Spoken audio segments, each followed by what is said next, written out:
간지 모르겠어. 사람 많아서. 청약을 한 10년 넣었는데 13년. 아, 장편형 기분이 째질 것 같죠.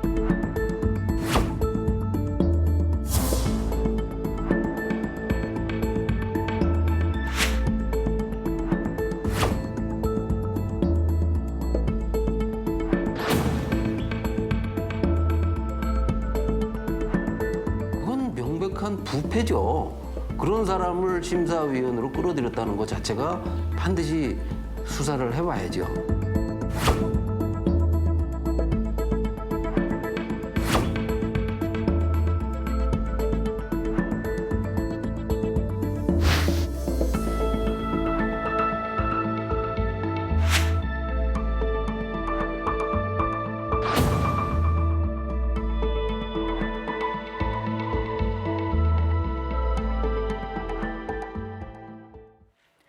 얼마 전 이른바 로또 청약으로 언론에 소개됐던 아파트가 있습니다. 서민 주거 안정을 위해 공공택지에 조성되는 이 아파트는 분양 원가 공개 항목이 확대된 첫 사례로도 주목을 받았는데요. 그런데 이 아파트 건설사가 분양가를 부풀려 2천억 원 넘는 폭리를 취했다는 시민단체 비판이 제기됐습니다. 분양가 상한제와 원가 공개, 과연 제대로 이루어지고 있는 걸까요? 어제 PD수첩에서 이 문제를 다룬 서정문 PD가 이 자리에 나와 있습니다. 어서 오세요. 네, 안녕하세요. 자, 어제 방송에서는 그 공공택지 아파트들 중심으로 취재를 하셨죠. 네네. 그 공공택지라는 게 말 그대로 공공이 택지를 조성해서 네. 서민들에게 양질의 아파트를 저렴하게 제공하겠다라는 취지로 이제 만들어진 아파트들인데 네. 그쪽에서 이제 지어진 아파트들의 분양가가 평당 2천을 넘는다 그러면 30평 기준으로는 6억인데요. 네. 지금 대출 규제도 끼어 있는 상황에서 서민이 과연 그 6억짜리 아파트를 몇 억의 현금을 들고 들어갈 수 있느냐 좀 힘들 거라고 봤거든요. 네. 그래서 그런 왜 이렇게 분양가가 비싸지? 예. 그런 의문에서 공공택지 아파트를 취재하게 됐습니다. 네. 자, 그러면 그런데도 그게 이제 주변 시세보다는 아주 저렴하게 분양된다고 해서 그렇죠. 분양 열기가 아주 뜨거웠다는 건데 네. 직접 그 현장 가보시니까 분위기 좀 어떻던가요? 정말 뜨겁죠. 네. 그러니까 이를테면은 모두웰하우스 앞에서 저희가 개관 전에 네. 1시간 동안 줄을 서야 이제 들어갈 수 있고요. 그 견본주택을 보기 위해서만 보기 위해서 1시간이 1시간. 걸리는 거예요. 네. 근데 들어가서 이제 보면 이제 임산부부터 나이 네. 많으신 부부들까지 이제 생애 첫 집을 마련하고 싶어서 오신 분들도 굉장히 많고 네. 또 그중에는 약간의 투자를 목적으로 오신 분들도 상당히 많았고요. 네. 또 뭐 부동산들 주변에 있는 그 부동산들도 좀 돌아보시면 또 뭐라고들 하던가요? 그분들 한결같이 하시는 말씀이 지금 주변 시세가 워낙 높아졌으니까 네. 그거보다 훨씬 저렴하게 나온 그 아파트들을 무조건 분양 받아라.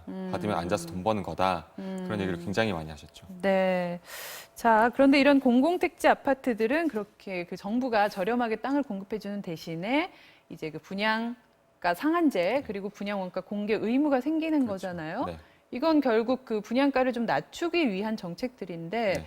이게 별로 그렇게 효과적이지 않은 것처럼 그렇게 그렇죠. 지금 나타나고 있는 거죠. 네네. 그러니까 분양 원가가 이제 예전에 12개 항목에서 지금 62개 항목으로 이제 확대가 됐는데 네. 그 중에 주로 확대된 영역은 건축비 영역이 많이 확대가 됐어요. 50몇 개로. 그 말인즉슨 이를테면 창호에 얼마, 그다음에 마루 바닥에 얼마 이렇게 우리가 얼마를 쓰겠습니다라는 게 굉장히 디테일하게 이제 표현이 되는 건데 네. 문제는 저희가 이제 방송에서 주목했지만 간접비 항목. 예. 이를테면 건축비와 그 땅값, 택지비를 제외한 항목이 어떻게 쓰이는지 그것도 분양 원가에 공개가 되긴 하지만 네. 그 항목들이 굉장히 간소하고요. 예. 그다음에 그 안에 들어있는 항목을 우리가 일반 소비자 입장에서도 그 들어있는 항목들을 분석하기가 쉽지 않을 뿐더러 네. 예를 들어 저희가 뭐 그 지자체나 예. 아니 국토부 쪽에다가 이 간접비 항목의 세부 내역을 알 수 있느냐라고 문의를 했을 때 그건 우리도 알 수 없다. 법적으로 그걸 우리가 자료를 제출하라고 업체에 강제할 수 없다. 네. 그러니까 뭐 저 같은 일반 시민 입장에서는 이 분양 원가를 공개한다고는 하지만 네. 실제로 분양 원가가 얼마인지는 실체를 확인하기는 굉장히 어렵죠. 그러니까 간접비 항목이라는 게 좀 일반인들이 알아보기 힘든 그런 용어들로 네, 그렇죠. 구성이 돼 있다. 뭐 이런 말씀이시는 네네. 건가요? 용어도 어렵고 네네. 예를 들면 건축비는 뭐 창호, 네네. 마루, 바닥 이렇게 자세하게. 이제 자세하게 이제 적게 돼 있는데 네네. 간접비 항목은 뭐 일반 분양 시설 경비라던가 아니면은 뭐 그 외의 비용이라던가 굉장히 추상화된 상태로 이제 그 네. 적시가 돼 있기 때문에 상당히 그 알아보기가 어렵죠. 네, 그 정말 일반 분양 시설 경비가 뭔지 봐도 모르겠는데 뭔가요, 이건? 저도 몰랐어요. 저도 네. 모르고 이제 취재하는 과정에서 알게 됐는데 모델하우스를 짓고 그다음에 모델하우스 건물을 운영하고 예. 모델하우스가 이제 서 있는 땅을 빌리는 비용 그다음에 이제 아파트를 분양하기 위해서 홍보를 하잖아요. 네. 그런 비용들을 일반 분양 이제 경비 그러니까 쉽게 말하면 광고 홍보비 네, 같은 광고 홍보비 거다. 모델하우스 지어서 운영하는 비용 그런 걸 얘기하는 거죠. 네. 그런데 그 부분이 뭔가 좀 문제가 있다라고 지금 경신련이 네네. 주목을 하고 있다고요? 네네. 이제 그분들도 이제 경실련 같은 경우에는 워낙 이제 아파트 분양 원가 쪽 얘기를 많이 하시는 시민단체이기 때문에 네. 이제 분양 원가표를 분석하는데 나름의 노하우가 있으신 거죠. 근데 그걸 보다 보니까 이제 북일의 힐스테이트 아파트 같은 경우에는 일반 분양 시설 경비로 600억이 책정이 돼 있더라. 네. 근데 이제 보통의 다른 아파트들은 그 항목에 20억, 30억 정도가 책정이 된다는 거예요. 그러니까 이게 왜 이렇게 20배, 30배 너무 비싸게 책정이 돼 과다하네요. 있냐. 네. 이제 거기에서 이제 조금 의문을 가지셨고, 네. 그래서 저도 그쪽을 중심으로 취재를 해봤는데, 업체는, 그러니까 시행사는 네. 그거에 대해서 우리가 자세히 답할 의무가 없다. 우리는 법에 정해진 항목에 충실하게 답했다. 네. 그다음에 그것을 감독했던 하남시 또 우리가 그 실제 뭐 영수증이나 네. 자료를 요구할 권한은 없다. 국토부는 그거는 저희가 할 게 아니고 지자체가 할 거다. 네. 그러니까 이제 사실은 확인할 수 있는 길이 없는 거죠. 네. 이게 600억이면 세대로 나누면 한 세대당 5,500만 원 정도의 그런 모델하우스 운영 및 광고 홍보비가 들어갔다는 건데 네. 너무 말이 안 된다 싶은데 이게 적정한지 심사는 그럼 거치지 않습니까? 그러니까 분양가 심사위원회라는 게 있어서 네. 심사를 거치게 되어 있는데 이게 저희가 방송에는 미처 다루지 못했던 내용이긴 한데요. 예. 분양가 심사위원회에 들어가는 자료는 이제 분양가 심사위원회를 거친 다음에 발표되는 분양 원가랑 네. 그 항목들이나 예. 어떤 자료 구성들이 달라요. 아. 그러니까 총 금액은 같은데 네네네. 우리가 이 금액을 어떤 항목에 썼습니다라고 이제 제출하는 자료들의 항목이 달라서 네. 검증이 불가능하죠. 그걸 맞춰놓으면은 훨씬 쉬울 것 그렇죠, 같은데 그렇죠. 네. 굳이 왜 그렇게 다르게 했나 싶은 생각이 좀 드는데요. 네. 그러니까 그게 저도 정말 의문이긴 했는데 네. 분양 원가를 공개하기로 했고 그 항목을 확대했으면 그 항목들에 맞는 그 자료들을 네. 사전에 심사하면 될 텐데 예. 그게 안 된다는 거예요. 네. 자, 이렇게 턱없이 높게 잡은 분양가를 단지 항목별로 뭐 공개만 한다고 하면 대체 무슨 의미가 있을까 의문이 드는데요. 건설사들이 분양 원가를 제멋대로 부풀릴 수 있는 데는 다 이유가 있었습니다. 분양 원가의 적정성을 심사해야 할 심사위원회에 대한 충격적인 제보 내용 함께 보시겠습니다. 분양가 심사를 받아야 할 건설사 직원 자신이 분양가 심사위원이었다고 말하는 걸 직접 들었다는 겁니다. 그 심의위원들 대략의 직업 내용하고 그 사람들까지도 오픈하라고 했었는데 금호와 대우 시공사 분들이 명단에 직접 사업 주체자들이 들어와 있으셨고요. 되게 좀 놀라셨겠네요. 이건 정말 그 멘붕이었죠. 시의회의 조사 결과 공공택지 아파트 건설사 2곳의 직원이 과천시 분양가 심사위원이었다는 사실이 확인됐습니다. 누가 보더라도 이거는 납득하기 힘든 구조죠. 셀프 심사. 그야말로 고양이에게 생선 가게를 맡겨놓은 격이 아닌가 싶은데 어떻게 이런 심사위원 선정이 가능한 겁니까? 그러니까요. 이게 선수가 심판을 보고 있는 격인데 그렇죠. 사실은 주택법에 의하면 이제 지자체가 분양가 심사위원회를 선정할 때는 네. 건축 종사자라던가 예. 혹은 건축 관련 교수라던가 전문가들을 위촉하게 돼 있어요. 네네. 돼 있는데 과천시 같은 경우에는 자 우리가 이제 이런 심사위원회를 뽑는데 좀 적격인 인물들을 추천해 주세요 하고선 예. 이제 주택협회라던가 건설협회 이런 직능 이익단체 네. 협회들한테 이제 추천을 요청을 한 거죠. 예. 그리고 그 협회들에서는 일반 건설사들한테 자 여기 과천시에서 분양가 심사위원을 뽑는다고 하니까 지원할 사람은 지원하세요 이렇게 된 거고요. 네. 네네. 그 이 주택협회, 건설협회라고 말씀하셨는데 이게 이름만 보면은 어떤 좀 공적인 단체나 뭐 공공기관 같은 느낌도 드는데 네. 아니라는 거네요. 아니죠. 과천시의 그 심사위원들을 추천했던 주택협회는 네.